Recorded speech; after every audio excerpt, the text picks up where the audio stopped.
Всем привет! Вы на канале Паутинка Книт. Меня зовут Валентина. В сегодняшнем видео будем вязать вот такой вот свитер с нежными волшебными облаками. Посмотрите, какие они невероятно воздушные. Мой свитер связан для ребенка, но по этому мастер-классу можно связать свитер на любой размер. Либо связать Family Look, мама-дочка, будет здорово. Также такой свитер можно связать из любой пряжи и из пряжи любого цвета. Не обязательно вязать голубой и белые облака. Можно вязать любого цвета свитер и облака также подбирать любого цвета. Благо пряжа, из которой связаны облака, у нее богатая палитра. И можно выбрать даже меланжевый, тоже будет очень красиво. Свитер вяжется отдельными деталями снизу вверх. Сначала вяжется перед, затем спинка, рукава и горловина. Сначала мы делаем расчеты, сколько петель набрать на свитер. Есть отдельное видео, оставлю ссылочку в правом верхнем углу. Переходите и делайте свои расчеты, исходя из своей пряжи. И затем полученное количество петель мы делим на 2. Так как мы вяжем отдельными деталями, нам нужна для одной детали половина полученных петель. Буду вязать из пряжи Детский каприз теплый от Пехорки. Здесь 50% шерсти мериносовой, 50% фибры. У меня цвет голубая бирюза 222. Я беру спицы на размер меньше основных, вязать буду на 4,5, для резинки беру спицы 3,5. Набираю количество петель, которое у меня получилось при расчетах. Набираю обычным способом. Только набираем еще одну петельку, нам нужно, чтобы у нас было нечетное количество петель.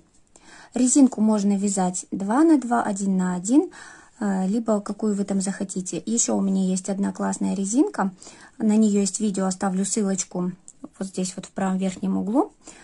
Очень красивая всегда получается резинка, здесь ее тоже можно использовать. По моим расчетам у меня получилось 150 петель, исходя из образца, который я вязала.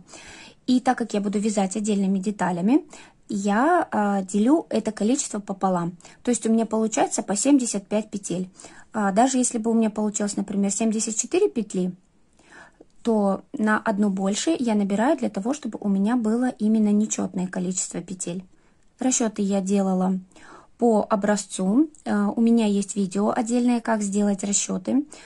По нему делаете расчеты и набираете количество петель, которое у вас получилось, поделенное на 2, так как у нас, повторюсь, вяжется отдельными деталями. Вот я набрала 75 петель. И получается сторона, по которой я набирала, у нас лицевая. Вот здесь такие красивые полосочки. И теперь мы, когда начинаем провязывать ряд, здесь у нас узелочки. Это наш изнаночный ряд. Поэтому вязание мы начинаем с изнаночного ряда. Он у нас будет как установочный. Сейчас кромочную сниму, но дальше я буду ее всегда провязывать лицевой. Начинаем вязание мы. Так, вот этот хвостик мы на изнанку поворачиваем и начинаем вязать с изнаночной петельки, для того чтобы по лицевой стороне у нас ряд начинался и заканчивался и лицевой петлей. Провязали изнаночную, лицевую, изнаночную. У меня резинка 1 на 1, у вас может быть любая другая резинка.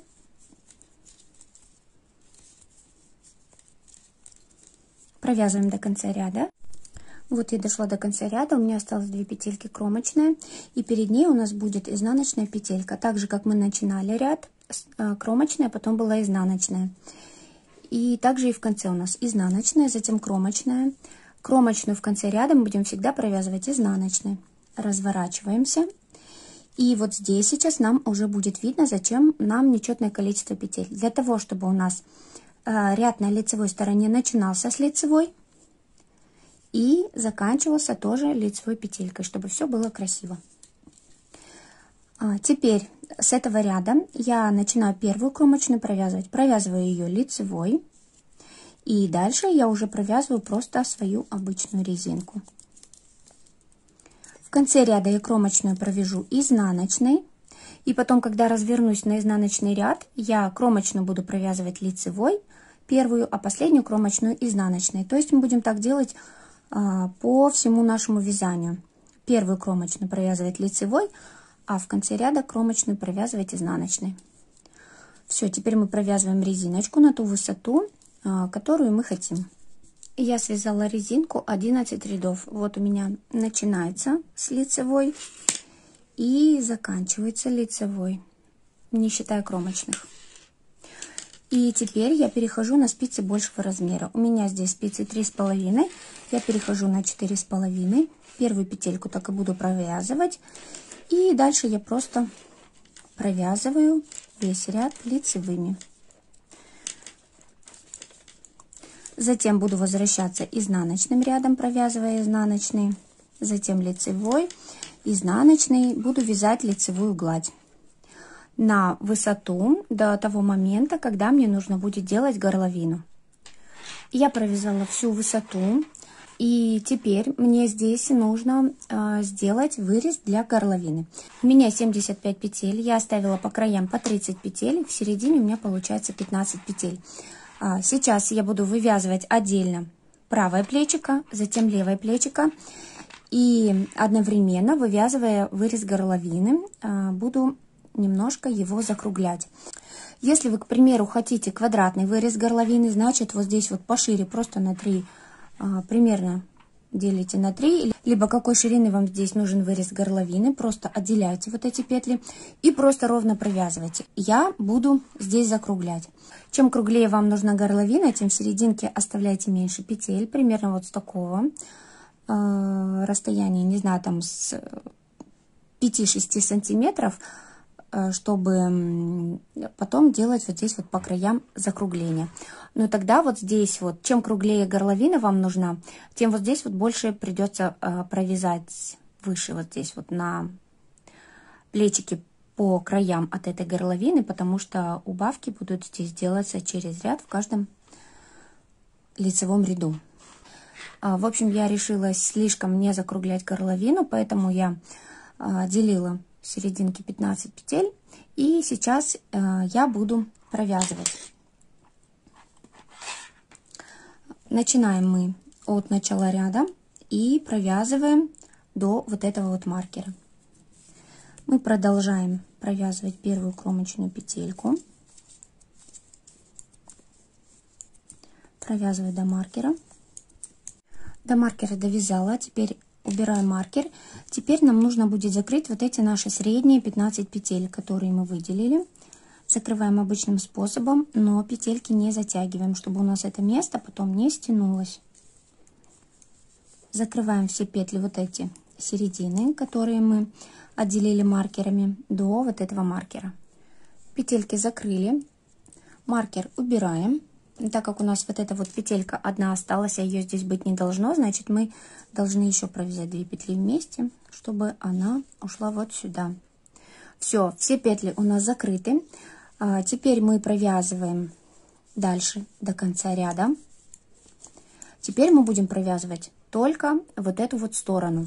Получается, это у нас перед, и это правая сторона. Здесь вот у нас горловина. Это левое плечо, это правое плечо. Сейчас мы провязываем правое плечо. Провязываем до конца ряда и возвращаемся изнаночным рядом. Я провязала вот лицевой ряд и изнаночный ряд. Вот сейчас вот сюда пришла. И я еще сделаю кое-что. Поставлю маркер на петельки в тот ряд, который у нас был лицевой. Вот сейчас у нас изнаночный на спице. А лицевой вот он у нас. Можно сразу поставить, когда вы провязываете лицевой ряд, на петельку. Также и с этой стороны. Это для того, чтобы нам потом можно было посчитать количество рядов, которые мы провязываем вот здесь вот по краям. Получается, этот ряд лицевой мы же уже начали провязывать. Вот мы на него ставим маркер, так как это уже у нас идет плечиком. То же самое и с этой стороны. Провязала лицевой и изнаночный ряд. Теперь со следующего ряда я начинаю делать убавление для закругления выреза горловины. Провязываю первые петельки 2 за заднюю стеночку, 2 вместе, чтобы у нас наклон был в эту сторону. Провязываю 2 вместе, и дальше весь ряд я провязываю лицевыми, как обычно. Затем возвращаться буду изнаночным рядом, в нем я ничего не делаю, просто провязываю.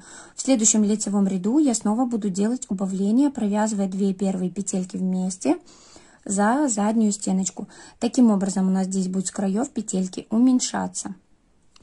И провязываем мы так до тех пор, пока мы не увидим, что нашего закругления нам достаточно и ширины вот этого выреза горловины. Имейте в виду, что это только одно плечо, с этой стороны у нас тоже будет закругление. Все, теперь провязываем вот эту высоту нашего плечика, пока вырез горловины у нас не будет достаточным для нас. Не забываем делать убавление в начале каждого лицевого ряда. Я здесь не высчитываю длину свитера общую и насколько глубокая вот мне нужна горловина. Я это делаю интуитивно, так как мне это совершенно не важно. Но если вы вяжете, к примеру, кому-то, ну, либо себе, либо на заказ, и у вас есть определенная длина изделия, либо определенной глубины вырез горловины, тогда вам нужно посчитать, исходя вот из вашей плотности вязания по рядам, например, на каком уровне вам делать вот этот вот вырез горловины. Для того, чтобы потом, когда мы уже плечико вот здесь вот свяжем до плечевого шва, длина изделия, например, была такая, какая вам нужна изначально в сантиметрах. Это вот, к примеру, вы также отмеряете сантиметром, какая у вас плотность в 10 сантиметрах по рядам. И исходя из этой плотности высчитываете количество рядов, которые вам нужно провязать полностью длину изделия, либо же определенной какой-то глубины вырез горловины. Например, прикладываете линеечку, либо сантиметр, сколько в 10 сантиметрах у вас рядов, и высчитываете уже высоту, сколько вам нужно. Что еще хотела сказать по поводу присоединения новой нити. Я люблю присоединять нить, допустим, когда ряд полностью связан, потому что все равно, как бы мы ни присоединяли якобы незаметно, я не люблю вот эти вот посреди полотна, вот здесь вот всякие элементы, которые могут вылезать после присоединения. Поэтому я предпочитаю присоединять всегда, когда закончен ряд. Вот, допустим, у меня клубок закончился, и вот этой ниточки мне не хватает весь ряд довязать. Я уже ею не провязываю, я обрезаю ее, оставив хвостик 15-20 сантиметров, чтобы вот этот вот уже все выбрасываю, чтобы нам потом удобно было спрятать. И просто присоединяю уже новую ниточку, начинаю новый ряд провязывать уже новой ниточкой. Тогда у нас вот эти вот все присоединения, вот эти вот ниточки остаются с краю. И потом, когда мы, например, сшиваем изделие, это незаметно. Мы в швы прячем вот эти вот ниточки. Но когда мы вяжем в круговую, конечно, там приходится уже присоединять нити в полотне. Но когда вяжем поворотным вязанием, я вот люблю, когда ряд полностью довязан, и начинать ряд уже с новой нити. Вот я сделала здесь 5 убавлений. Для меня вот этого вот закругления выреза достаточно. Но мне недостаточно, например, глубины выреза, да. И поэтому сейчас я буду просто без убавлений уже провязывать несколько рядов в высоту. Не забывайте, что здесь мы будем обвязывать горловину. У нас здесь будет либо кетлевка, либо простая резинка, как вам хочется. И поэтому смотрите, что вырез горловины, например, вот такой вот глубокий не будет. Мы будем его обвязывать, и он будет гораздо меньше. Сейчас я провяжу еще несколько рядов, наверное, буквально 4 ряда, без убавлений, просто ровно в высоту. Все, я провязала. 4 ряда провязала еще без убавлений. И теперь считаем, сколько рядов мы провязали. Вот 4 ряда я провязала без убавлений. Получается, было 5 убавок. То есть в каждом лицевом ряду изнаночный без убавлений. Это значит, у нас здесь 10 рядов, да, с убавками. 10, 4, 14 рядов. И еще у нас было в начале лицевой ряд, в котором мы вот закрывали вот эти петли серединки. Он у нас считается 15 ряд. И 16 ряд, который мы провязывали изнаночный, в котором мы ничего не делали. То есть всего я здесь провязала 16 рядов. можно посчитать от маркера, который мы поставили. Лучше маркер ставить на серединку полочки, чтобы можно было потом посчитать, потому что если мы вот здесь вначале поставим, вот потом эти петельки уйдут и будет неудобно. Здесь считаем, у меня 16 рядов. Правую сторону я полностью довязала. И теперь я эти петельки плеча не закрываю, а переодеваю на большую булавку. Если у вас нет булавки, то можно просто переснять на дополнительную нить, либо переснять на дополнительные спицы.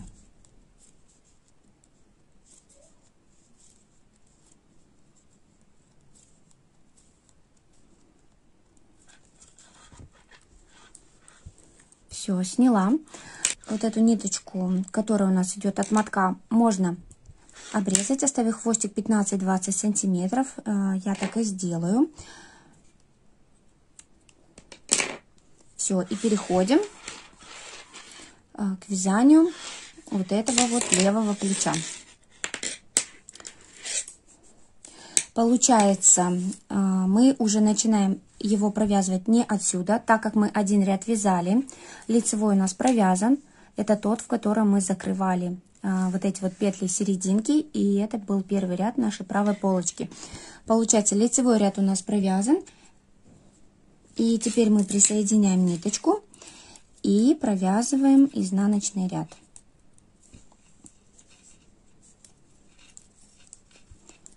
Провязываем до конца.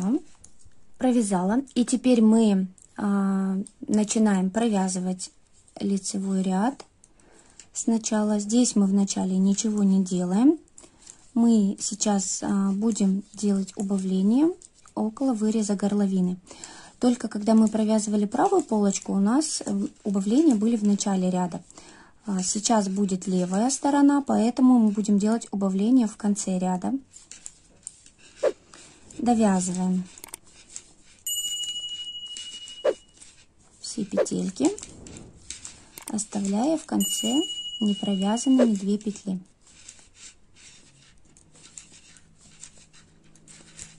Вот они у нас. У меня петли смотрят вот так. Для того, чтобы сделать прибавку с наклоном вправо, мне нужно петельки развернуть. Я их разворачиваю, чтобы они задней стеночкой смотрели ко мне. И провязываю 2 вместе за переднюю стенку, чтобы... Так, эта ниточка у нас присоединение, мы ее подтягиваем, чтобы у нас прибавка была с наклоном вправо. Теперь мы провязываем изнаночный ряд, затем в следующем лицевом ряду мы снова сделаем убавление в конце ряда. И так я буду делать 5 раз, точно так же, как и на этой стороне. Для чего мы поставили маркеры? Для того, чтобы ориентироваться, сколько рядов мы провязали и сколько нам нужно еще провязать. Здесь я буду вязать так же, как и вязала правое плечико по аналогии. Сделаю 5 убавок и 4 ряда провяжу без убавлений. И еще получается, это 14 рядов, а нам нужно провязать 16. Первые 2 ряда, в которых мы, самый первый, который мы провязали, это первый ряд был вот до того, как мы закрывали эти петли, и изнаночный, с которого мы начали вязание, присоединили ниточку и вязание начали. Получается, 2 ряда уже провязано. В 3-м ряду мы уже делаем первую убавку. И затем провязываем высоту все точно так же, как и здесь. То есть у нас здесь по рядам должно быть такое же количество, как и здесь, чтобы у нас высота была одинаковая. Когда мы довяжем эту сторону, мы точно так же переснимем петли плечика на булавку. Количество петель, которые у нас вот здесь, вот по правому плечику, должно быть одинаковым вместе вот с этим. Вот здесь должно получиться такое же количество петель, как и здесь.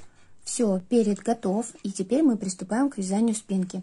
Можете сначала вязать спинку, но я вяжу всегда сначала перед, потому что удобнее ориентироваться по поводу выреза горловины. Теперь мы приступаем к вязанию спинки и начинаем все точно так же, как мы вязали здесь, и провязываем до вот этого места, где мы вот здесь вот закрывали горловину. То есть считайте, сколько у вас здесь провязано рядов лицевой глади до выреза горловины. На спинке провязываем резинку и столько же рядов лицевой глади, сколько мы провязали до вот этого момента. Я связала спинку, связала такую же высоту до выреза горловины, как у нас вот была по переду. Вот, к примеру, после резинки у меня здесь связано 60 рядов до ряда, когда мы закрывали серединку. Здесь я также провязала 60 рядов, чтобы ориентироваться. Ну, смотрите, допустим, горловина по переду у нас глубже, чем по спинке. По спинке, например, вот этот вот вырез горловины, он совсем маленький. И вот здесь вот по краям может быть привязано совсем мало рядов. 4-6 там для ребенка. Ну, для взрослого можно побольше, 10-12, в зависимости от толщины пряжи. Если тоненькая, то можно побольше. Вот я, к примеру, буду оставлять 6 рядов.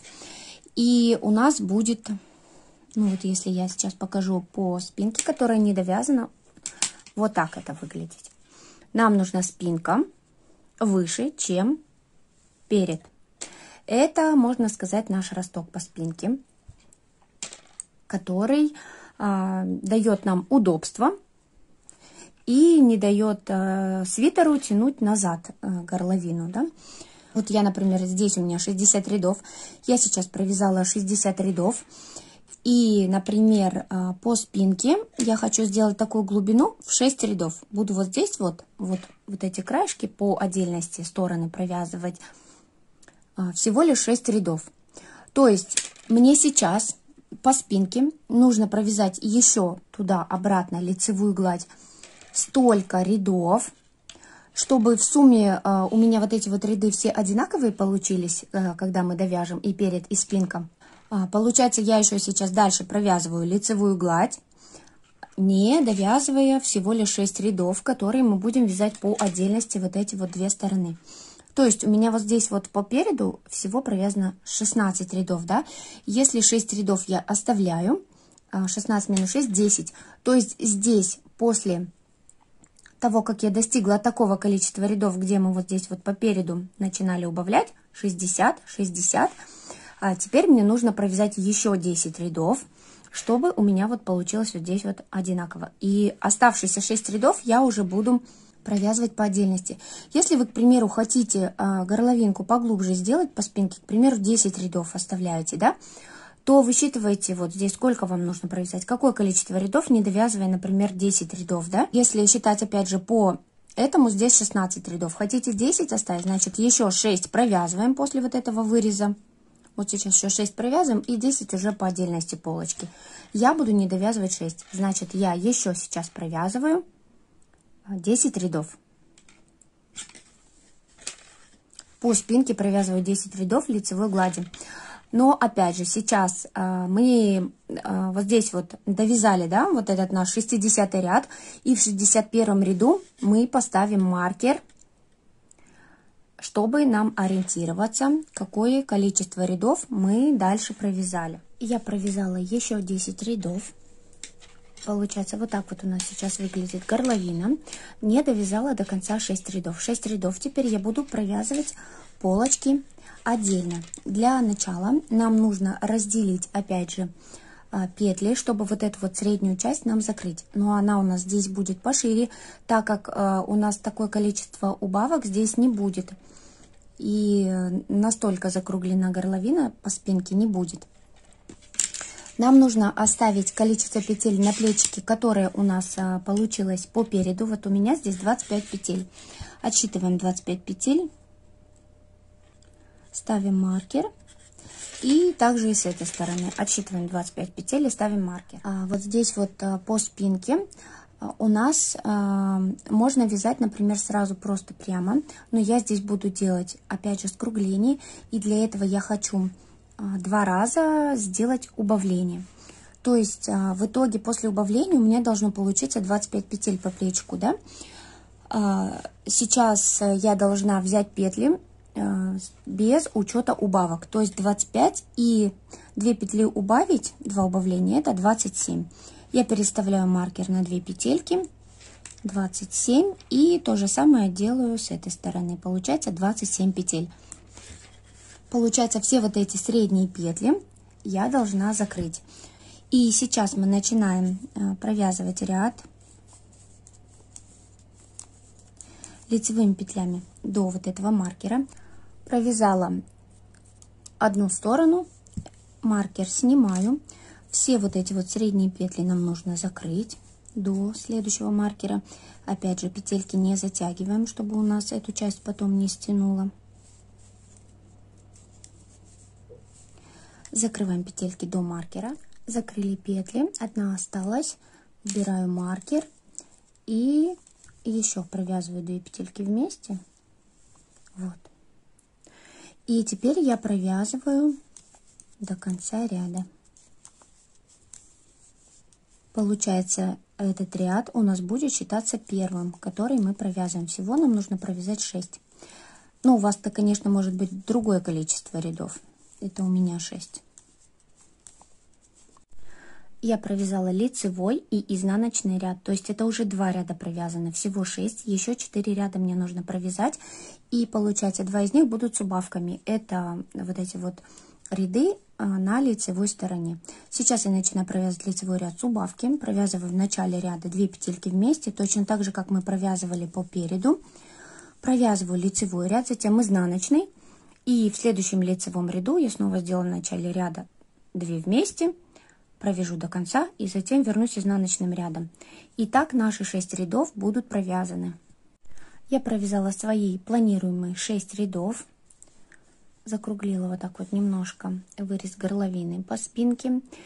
И получается, что у меня здесь теперь получилось 25 петель, как и по переду. И количество рядов достигло такое же.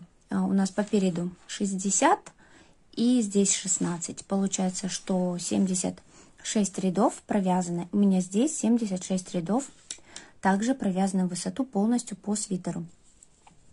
Теперь вот эти вот все петельки мы переодеваем также на булавку, как по переду мы это делали. Только здесь мы оставим очень длинную ниточку для закрытия плеча. Либо можете эту ниточку не обрезать, а взять новый моток и новым моточком связать уже вот это вот плечико. А потом, когда плечи закроете, уже тогда обрезать. Сейчас мы переодеваем петли вот этого плеча на булавочку и приступаем к вязанию вот этого плеча по аналогии этого. Только один ряд у нас провязан, не забывайте, лицевой. Мы присоединяем ниточку с изнанки и провязываем изнаночный ряд. И затем 2 ряда у меня с убавками, которые будут в конце ряда. Все точно так же, как по переду. И переодеваем тоже петельки на булавку. Второе плечико я довязала. Теперь перед и спинка у нас готовы. И мы поворачиваем их лицевой стороной друг к другу. Переснимаем сначала петельки одного плеча на спицы и сшиваем одно плечо, а затем другое. Будем сшивать плечи методом 3 спиц. Этот способ соединения выглядит очень аккуратно и очень просто и удобно его сделать.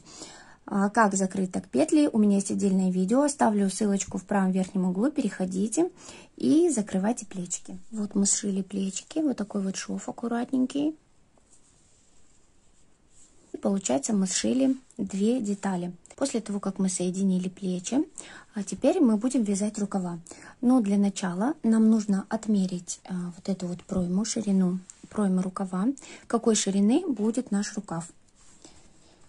Я делаю это интуитивно. Начиная от плечевого шва, я примерно смотрю, какое расстояние мне нужно оставить для ширины моего рукава, и ставлю маркер. Вы можете сделать это, отмерив по какому-то своему готовому свитеру, где вас устраивает полностью вот эта ширина, где вам нравится, либо отмерить сантиметром. Поставила маркер с этой стороны, и теперь от плечика, вот от нашего шва, я начинаю вниз считать по нашим петелькам, какое количество рядов у меня вот здесь вот до маркера. Посчитала, к примеру, допустим, у меня здесь 30 рядов, да? И то же самое я делаю по спинке. Отсчитываю от плечевого шва те же ряды, тоже количество рядов, как и по переду. Ставлю здесь маркер. И сразу же, точно так же я делаю для второго рукава. Такое же количество рядов я отсчитываю, ставлю маркер. По переду и по спинке отсчитываю, ставлю маркер. И затем мы уже будем набирать петли для рукава. Маркеры поставлены. Все отмечено. И теперь мы вот укладываем свитер вот таким вот образом, чтобы у нас вот этот вот край был сверху, чтобы нам было удобно набирать петли. Теперь мы берем наши рабочие спицы и присоединяем ниточку. Чтобы набрать вот эти петли тугими, чтобы у нас здесь не было отверстий, можно взять спицы меньшего размера и набрать именно вот этот вот первый ряд спицами меньшего размера. Либо, если вы набираете своими рабочими спицами, то тогда хорошенечко петельки затягивайте, чтобы не было потом никаких отверстий. Мы вот здесь вот первую петельку провязывали для того, чтобы у нас вот здесь вот петли, вот где кромочные, у нас чтобы были не расхлябанные. Вот. Если у вас здесь все ровненько, можно набирать прям вот за кромочную. Вот она, кромочная петелька, две ее части. Вот, две части кромочной петли. Это целая петелька. А можно взять еще пол петли, чтобы у нас вот здесь вот край был ровнее. Вот я сейчас возьму еще пол петельки, чтобы набирать.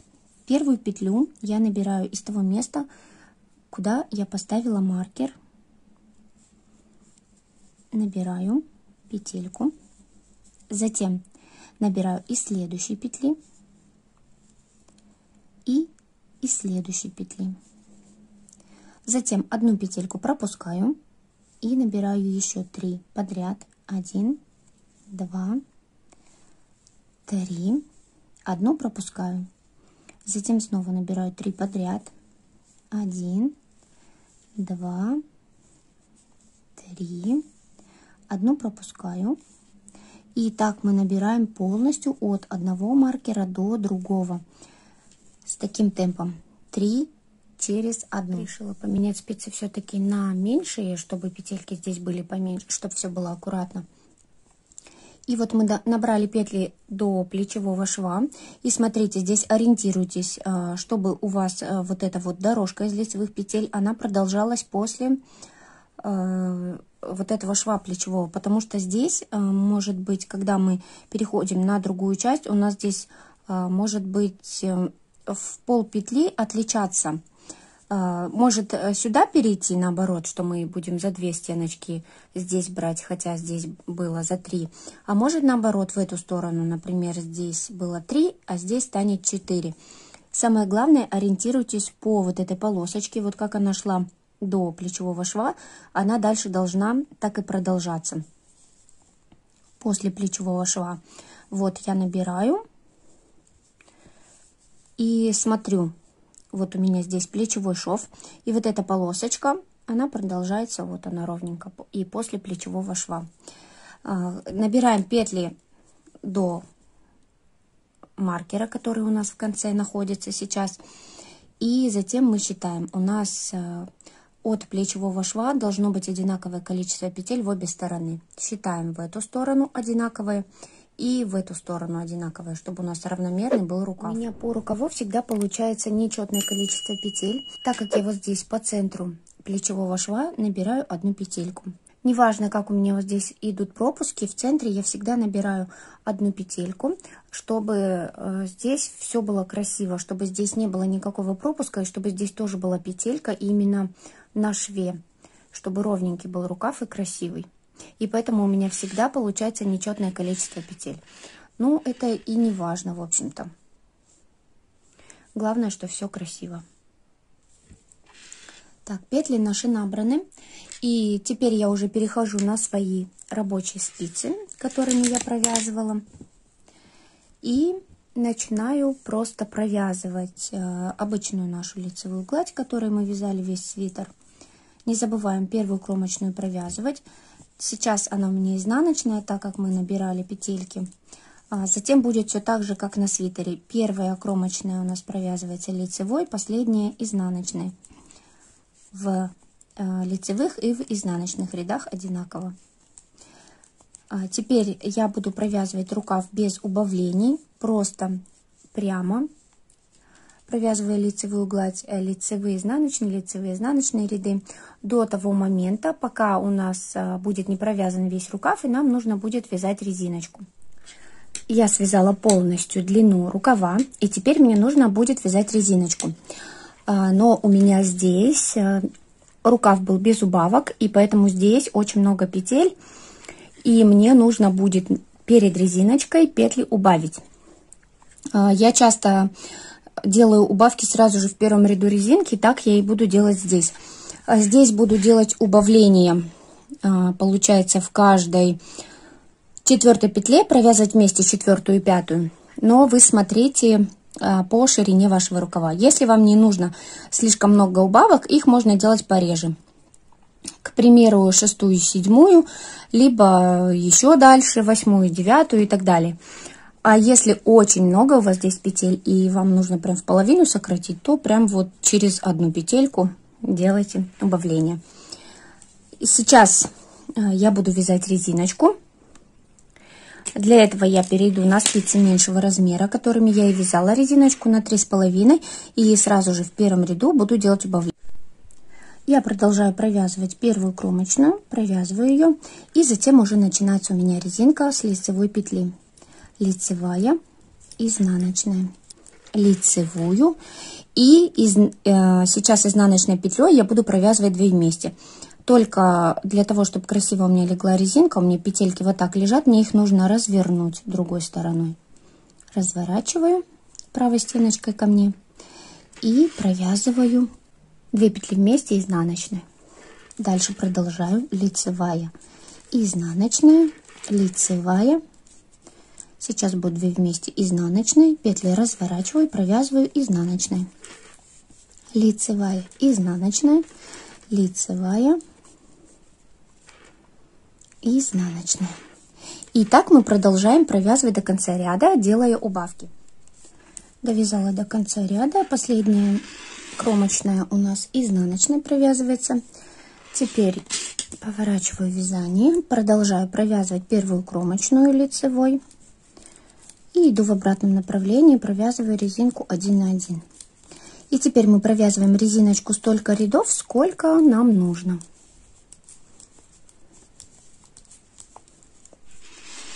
Вот я сделала убавки, и вот так вот получается красиво ложится рукавчик.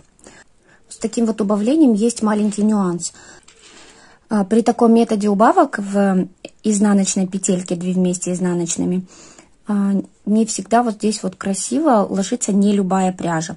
Пряжа, которая рыхлая, слабо скрученная, она ложится вот здесь вот некрасиво. Поэтому в тех случаях я сначала провязываю лицевой ряд просто с убавками, лицевыми петлями, а потом уже начинаю вязать резинку.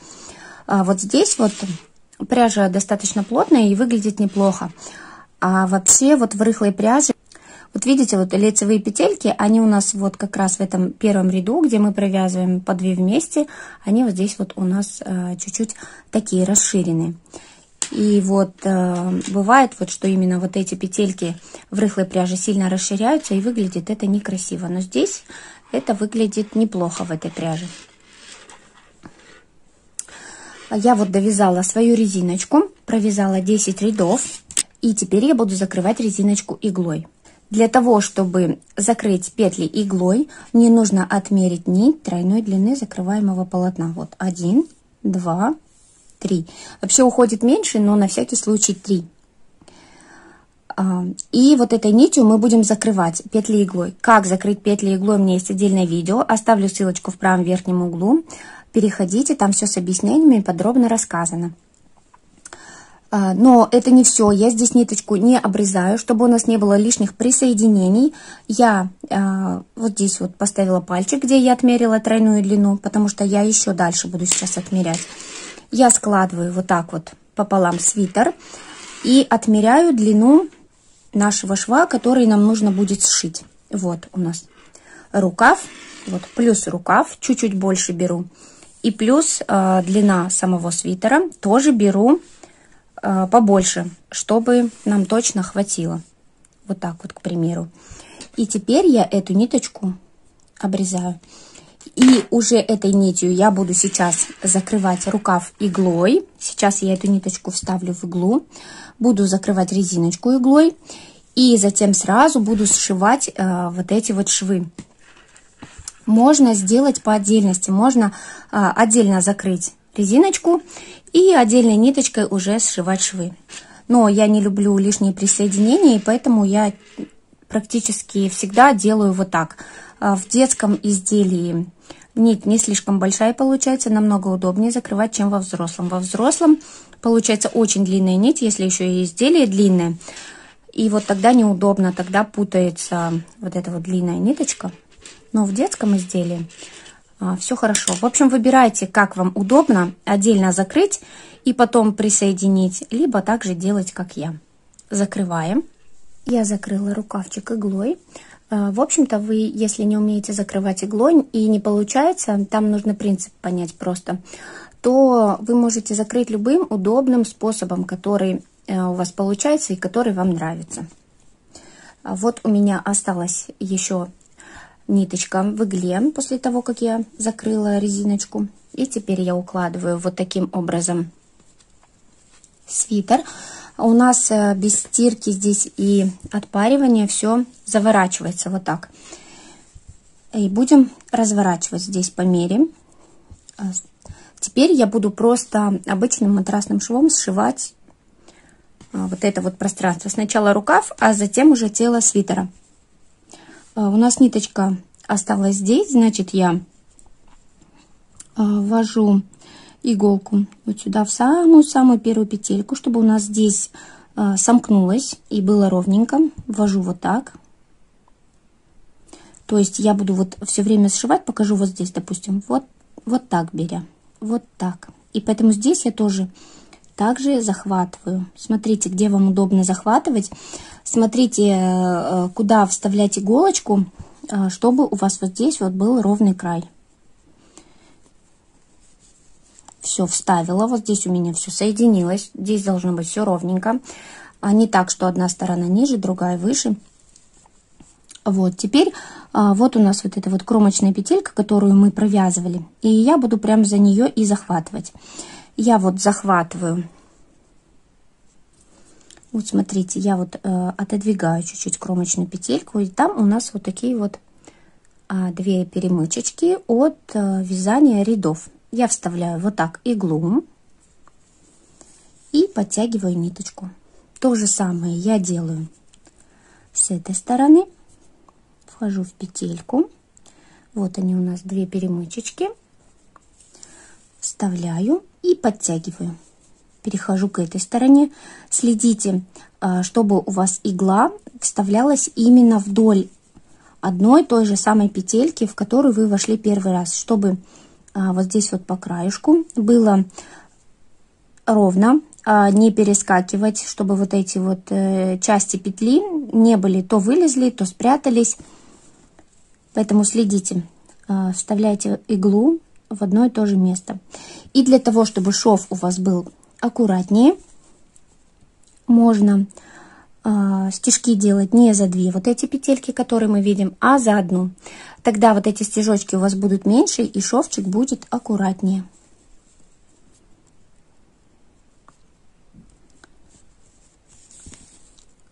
Сшиваем таким образом. Вот сейчас резиночку, затем переходим на рукав, и здесь мы тоже смотрим, чтобы у нас здесь красиво ложилось, чтобы здесь у нас был ровненький край. Куда мы будем вот вставлять? Точно так же, таким же швом, как мы сейчас сшиваем резиночку, мы сшиваем рукавчик.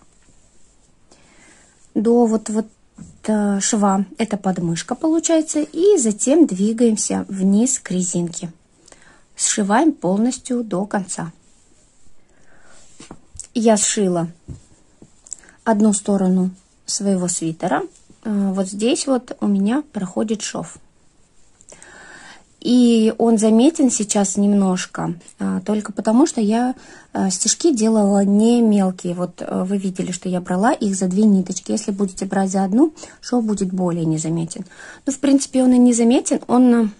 Вот он, две лицевые петельки проходят рядом. Он не особо заметен, как шов, но и не такой ровный, как все наше полотно. Вот, сшила до подмышки и прошила дальше. И вот здесь вот закончила. закрепила ниточку и спрятала ее в полотно вот сюда вот в шовчик, пройдясь туда и обратно. Вот такой вот красивый у нас получается рукавчик.